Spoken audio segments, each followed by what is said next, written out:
Welcome. My name is Scott Ryle. I'm from the College of Lake County.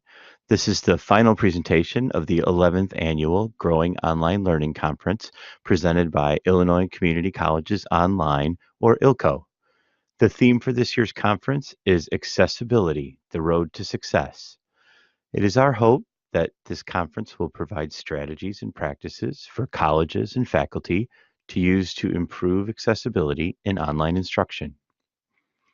ILCO would like to thank College of DuPage for providing the web conferencing platform for use in this year's conference. College of DuPage is an ILCO member. This is the last session of the 3-day conference. If you have any questions about this event or ILCO in general, please contact Jeff Newell at jeff.newell@illinois.gov. That's jeff.newell@illinois.gov. Don't forget that if you missed any of the prior sessions, archives of these presentations will be available at the conference site on ilco.net following the rest of the conference. Welcome to Digital Access and You. In this session, you'll be hearing from Mike Maxse and Becky Benkert, instructional designers at the College of DuPage. In their roles, they assist faculty with course development, provide Blackboard assistance, and facilitate implementing technology in online, hybrid, and on-campus courses. Recently, they have taken on the role of supporting faculty in making their course content accessible to all students, as well as supporting the implementation of Blackboard's Ally tool at College of DuPage. Mike has spent his entire career in education, starting as a pre-K through 8th grade computer teacher. Mike then worked as a school district tech coordinator before transitioning into higher ed. Prior to COD, Mike worked for nearly 13 years at Erickson Institute, where he began in the IT department and then worked the last 10 years directing the distance learning department in instructional design, administering Blackboard, and assisting faculty in converting their course for online graduate degree and continuing education programs. Becky has a lifelong commitment to community college education, beginning as an alumnus of Joliet Junior College. In her 15 years at College of DuPage, she has served in both student and faculty support roles in the fields of distance education in general and online learning specifically.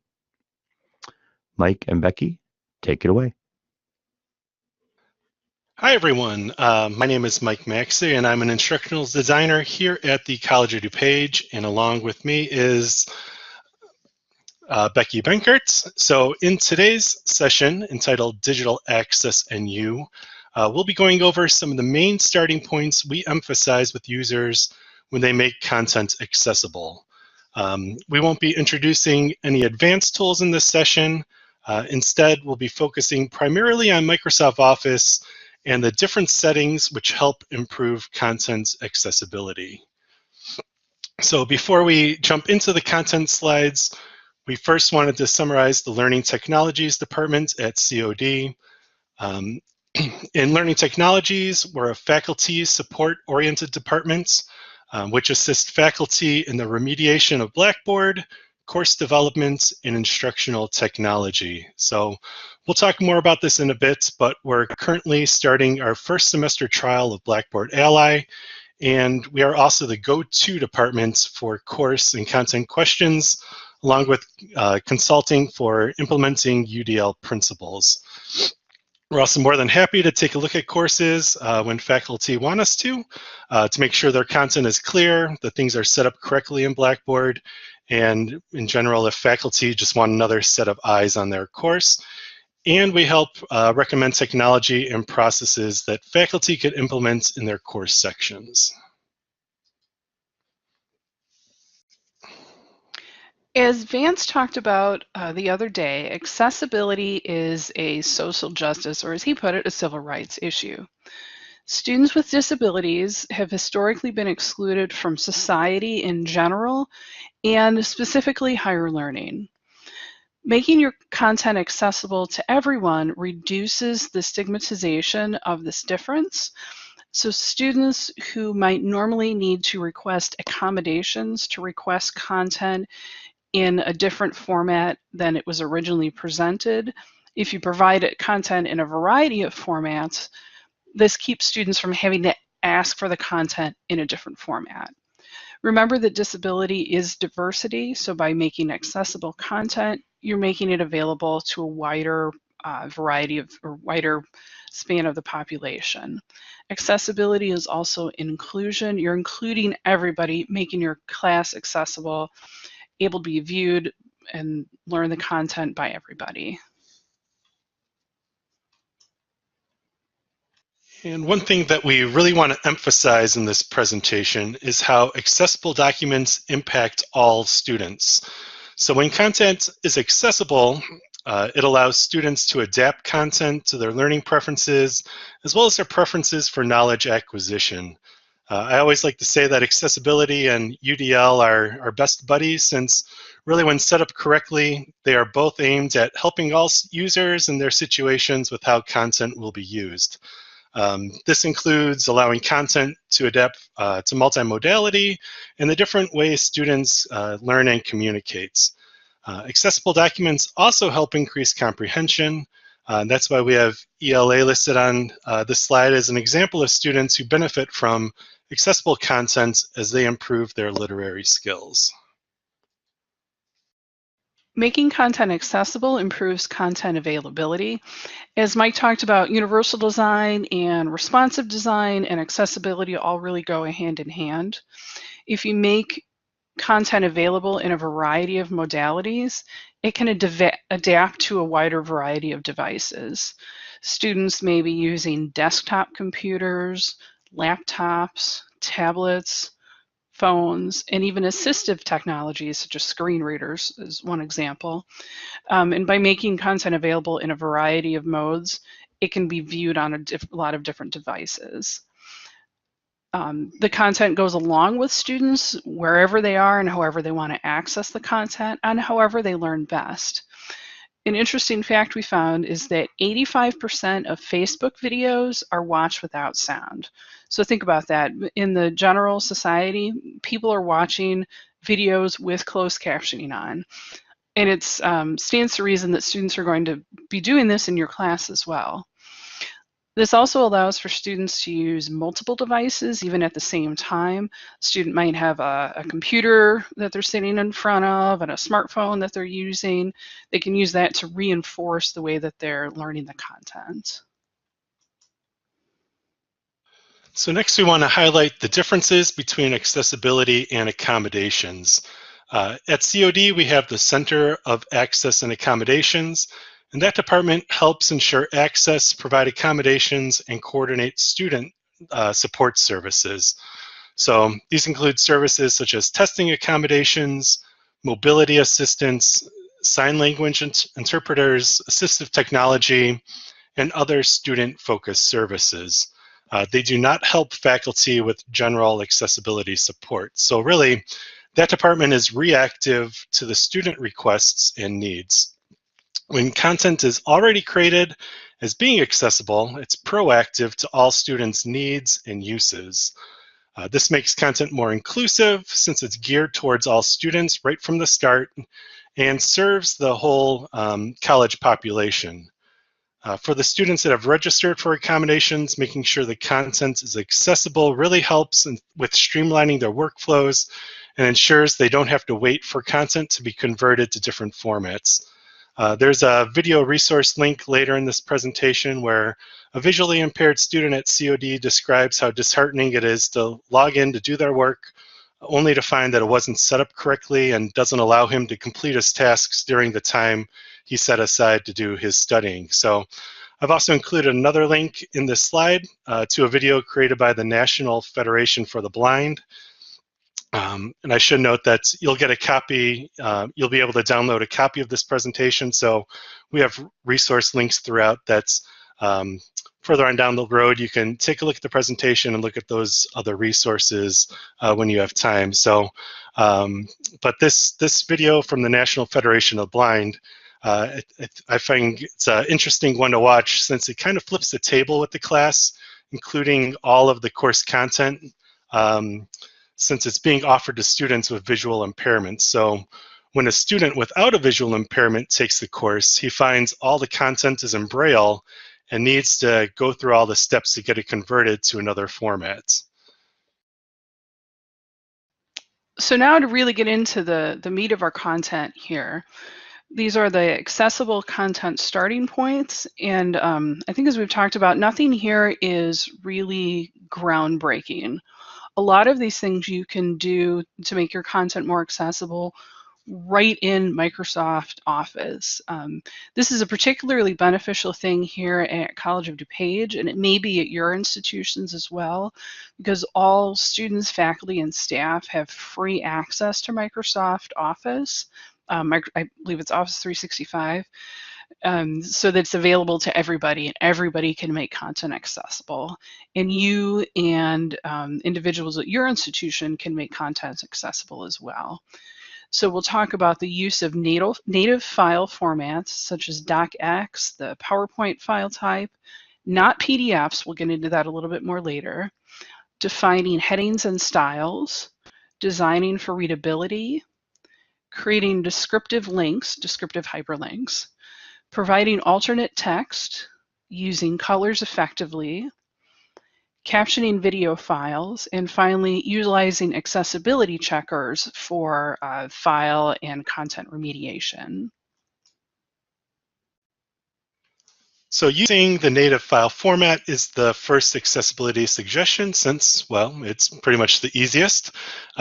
Keeping that original format of the documents really helps allow users to adjust content for their needs, including things like converting content to an alternate format, changing formatting for their needs and preferences, and this includes font sizes and line spaces, so they can improve overall readability. We'll talk a lot about readability in the upcoming slides, and really thinking about how people use an e-reader is a good example of readability. For those that have read books on Kindles or e-reading apps, how many of you have adjusted the font style and the font size while reading the book? I'm going to guess pretty much everyone has tinkered with these settings really to find that style that's most comfortable to them while reading their books. And this brings us to that last bullet point on this list and why it's so important to use the native file formats. Converting to PDF removes or minimizes file accessibility.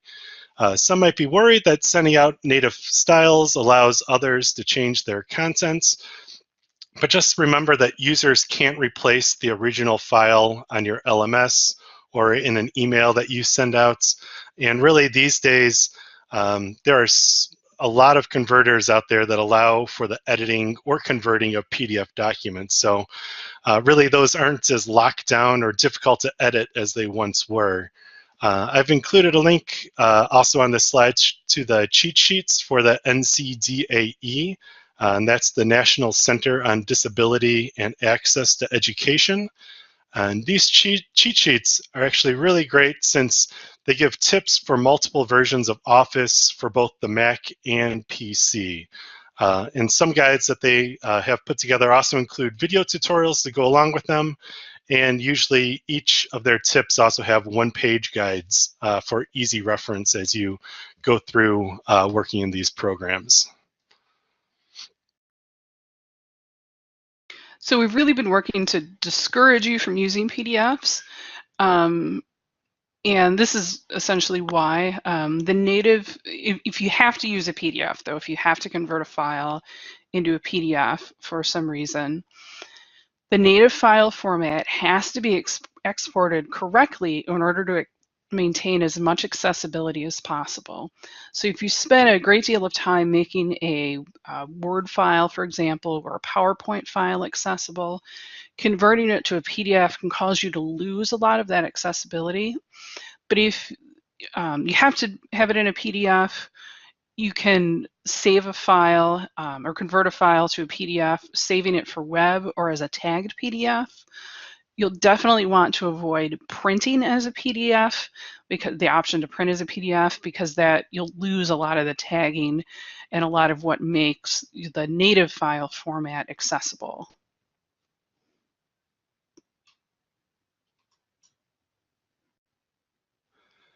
So headings and styles really help establish excuse me, the document outline and organizes your contents. So in turn, this really assists in navigating the contents, visual scanning, and once again, readability of the contents. Once again, we'll also, excuse me, with readability and the headers, it really converts it, and with the styles of the fonts, it assists in making everything conform to the same styles. Identifying headings also not only ensures that people have access to the structural information of the documents, but assistive technologies like screen readers can help users easily locate and navigate between and within the heading markers. So really by adding the structure to your content, you automatically make it easier for screen reader users to explore and understand your content. So in Word, I'm sure we've pretty much always seen this menu up in the upper right-hand corner. Whether we always utilize it is the other question here. And really, this is where the styles feature is located. So there are default styles, and you could also even customize your own styles for some of these different headings. And once again, you'll get a copy of this presentation. So where we've included these additional resource links, you'll be able to check them out for some additional information from a wide range of different sources. We'll next talk about designing your documents for readability. I'll read here. Readability describes the optimum arrangement and layout of whole bodies of text for ease and enjoyment of reading. Some of the things you can do to increase and design for readability in your documents are to use native style functionality. So again, using the built-in tools in, for example, Microsoft Office, Microsoft Word, using easily legible fonts. So you'll want to use sans serif fonts, such as Arial, Helvetica, Verdana. Those are some of the recommended fonts. A serif font, which you want to avoid, Times New Roman is an example of a serif font. It has those little things at the ends of the letters. But serif fonts are easier to read and more readable in a digital format. And line spacing, the white space in between lines of text, is just as important as having sans serif fonts and the font size. You want to have line spacing of at least 150% or 1.5 in paragraphs. That's recommended by W3C. You may remember writing papers in college and you have things double spaced. This is 1.5 space, essentially. That's what this is. And to show you, again, you'll see this in the ribbon in Microsoft Word. I'm sure you've seen this lots of times to change the line spacing. Highlighting your text, click on line and paragraph spacing and select the spacing that you want. For 150% in Word, that's at least 1.5. So when creating lists, also don't emulate list functionality through the use of tabs, spaces, or special characters. I think we've all, unfortunately, have had to endure documents where dashes and tabs were used, and that caused each line of a list to be uneven and not lined up. So really instead, be sure to use the built-in list functionality in your program. So much like with the headers and styles, using the built-in list functionality really helps improve readability and styling of the content. It also automatically makes it easier for screen readers to explore and understand your contents, since the functionality is identified by those programs and read by the assistive technology. So the list functions and Office and really a lot of other applications out there allow for the creation of bullet lists, numerical, and multi-level lists. So especially with the multi-level ones, they'll automatically use the different letters and numbers for the various levels in the list.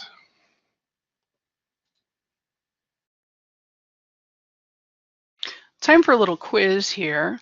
Without clicking on this link or copying and pasting it in the chat, who can tell me where this link goes? Couple people are typing and thinking here.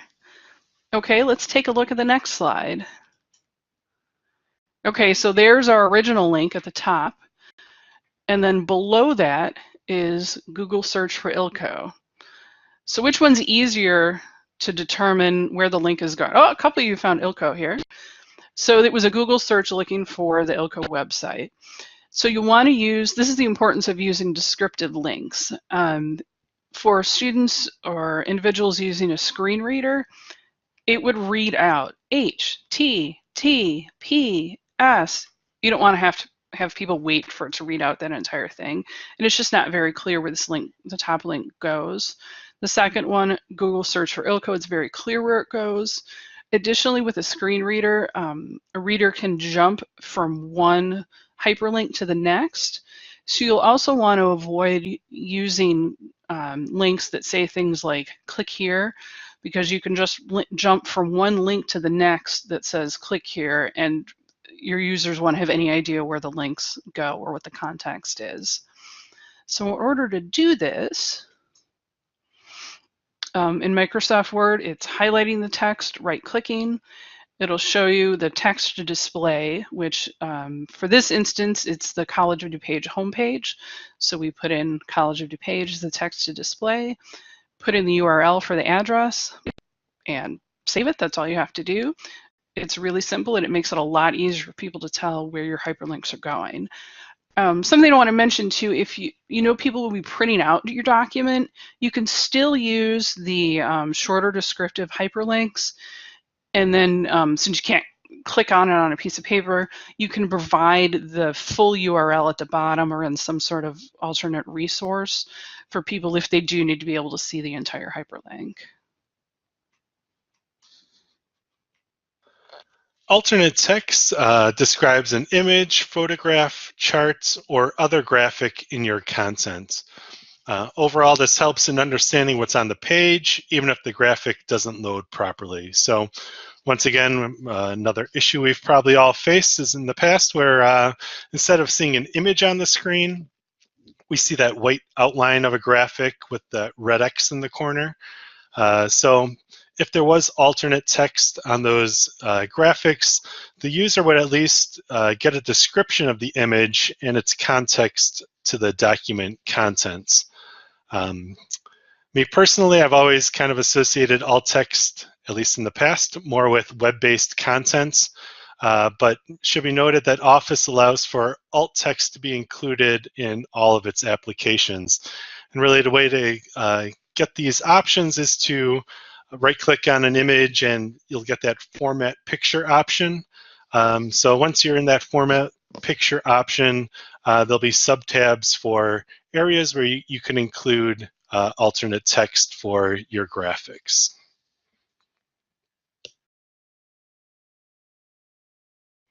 We'll next talk about using colors effectively. There's a lot of things we've been talking about so far, maybe referred a lot more to documents, text documents. Mike started talking about images and alt text. You'll definitely want to make sure that you know how to use colors effectively when you're doing things like PowerPoint, because you can get all sorts of crazy colors and contrasts in there that are can be problematic. Some interesting facts, 4.5% of the global population experiences some form of color blindness. There's different forms. That's about 1 in 12 men and 1 in 200 women. 4% of people have low vision, or 1 in 30 people. About 0.5% are blind, or 1 in 188 people. Be sure to avoid using color as the only means of conveying information. So if you have a syllabus, for example, and say critical dates, critical information is listed in red. If somebody is using a screen reader or they're colorblind, they're not going to be able to see which dates are in red. A screen reader does not indicate that. And another thing to do when you're providing graphics, graphs in particular, pie graphs or bar graphs. Use different textures or patterns in your graphs in order to differentiate between different sections, rather than just color, because if you have a color or graph that's different colors, you can't see the difference between the different areas. So this is a test, as we show you. In the upper left, you may be able to see that there's a red background with green text on it. For individuals who are colorblind, they may not be able to see this or not be able to see this very well at all. People who have the most common form of colorblindness. In the upper right-hand corner, that's the College of DuPage website simulated as if somebody who had the most common form of colorblindness is looking at it. This is what the page would look like. The bottom shows an example of improper use of color. You'll see there's a variety of different background colors, and the text color in front of it doesn't contrast well enough, so it makes it incredibly different to see and read the text that's there. This, again, will be sharing the PowerPoint or our slides with you, so you'll have access to all these links. These are a number of different links with effective color resources. So if you're not sure if your colors have enough contrast, the background and the foreground, you can use these websites. One also simulates what it's like to be colorblind. You can see, does your website make sense? Does do your documents and your course make sense to people who can they get to the content even if they were colorblind?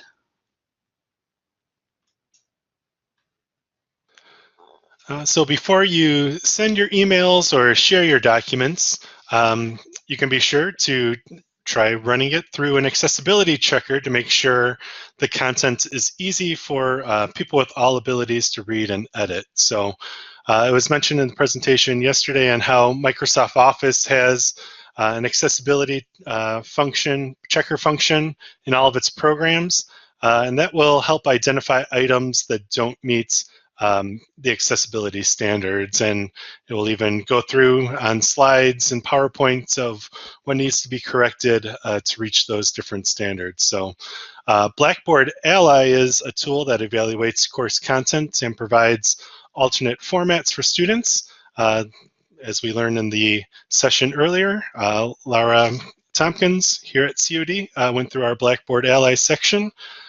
So Ally also provides overall course and institution scores to monitor accessibility of course materials. And finally, there are a number of accessibility tools out on the web to assist in identifying accessibility improvements, as well as simulations for certain disabilities. I mentioned Blackboard Ally in the previous slide. So COD is currently in a campus-wide initiative really emphasizing the importance of accessibility in UDL. And Ally is one of the central tools in making this happen. In Ally, faculty receive feedback on the accessibility of their course content and what needs to be corrected, really to increase their accessibility score. And students, and this is the big point, another really big feature of this program that's great is that students can leverage alternate formats such as MP3, EPUB, HTML, tag PDF, and electric braille for the content. So earlier in this presentation, we highlighted the use of native file formats so that students can adjust content for their needs, including converting content to an alternate format. And I think Ally kind of really hits this point home with this function. And really COD right now, we're currently in the spring pilot of this application, and we plan to have the campus-wide rollouts during the summer, as Laura mentioned earlier in the previous session, mainly because of lighter class load, and then really once fall semester hits, it being fully available.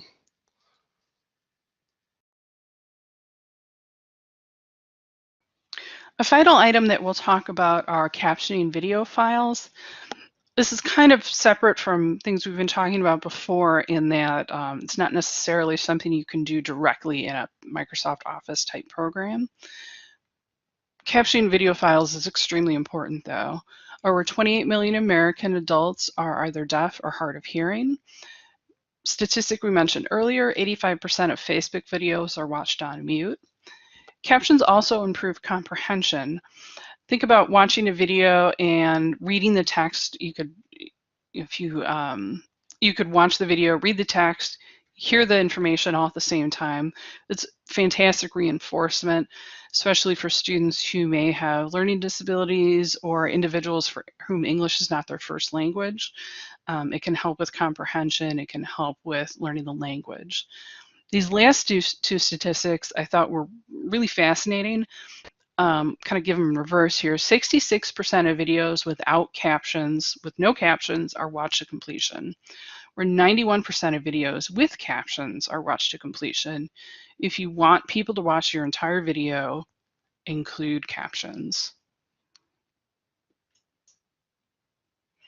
So there's lots of resources out there for creating captions for your videos. Here are some links that we'll provide in the document that we're sending out. So you may find these helpful and useful as you're captioning your own videos.